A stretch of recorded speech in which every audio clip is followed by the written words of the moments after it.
നിങ്ങളെ ചോദ്യം ഇതാണ്, ഒരു ബുക്കിൻ്റെ വില ആദ്യം 30% വർദ്ധിച്ചു, പിന്നീട് 30% കുറഞ്ഞു.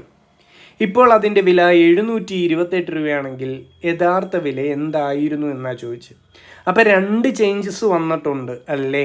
ഇവിടെ ചേഞ്ചസിൻ്റെ പ്രത്യേകത ഒരേ ചേഞ്ചസാണ് എന്ന് പറഞ്ഞാൽ X% കൂടുകയും ചെയ്തു, X% പിന്നീട് കുറയുകയും ചെയ്തു.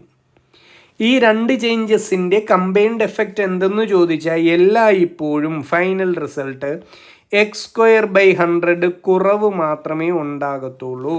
ക്ലിയർ ആണോ ഞാൻ പറഞ്ഞത്? അപ്പോൾ ഇവിടെ നമുക്ക് 30% വർദ്ധിച്ചു, 30% കുറഞ്ഞു.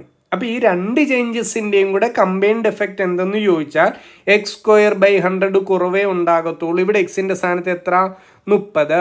അപ്പോൾ 30²/100 കുറവായിരിക്കും ഇവിടെ ഉണ്ടാകാൻ പോകുന്നത്. ഈ 2 ചേഞ്ചസിൻ്റെയും ഫലമായിട്ട് 30² 900 ആണ്, 900/100 9 അപ്പോൾ ഫലത്തിൽ പറഞ്ഞാൽ 30% വർദ്ധിക്കുകയും 30% കുറയുകയും ചെയ്യുമ്പം അവിടെ ഉണ്ടാകുന്ന ഇമ്പാക്റ്റ് എന്തെന്ന് ചോദിച്ചാൽ ഒറിജിനൽ വില 9% കുറയുകയാണ് ചെയ്യുന്നതെന്ന് മനസ്സിലാക്കാം.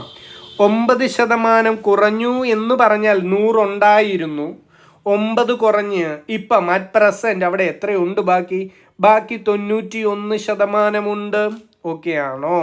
ഇനി ചോദ്യത്തിൽ എന്താ പറയുന്നത്? ഈ 2 ചേഞ്ചസ് വന്നു കഴിഞ്ഞപ്പോൾ അതിൻ്റെ വില 728 ആയി.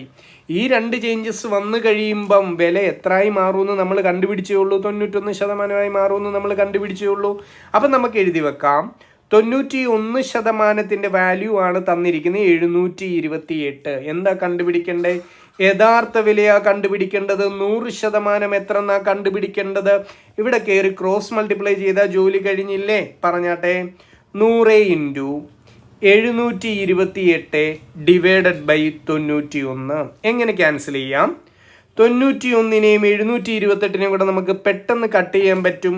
91 × 8 അല്ലേ 728? ബാക്കി എന്ത് വന്നു? 100 × 8.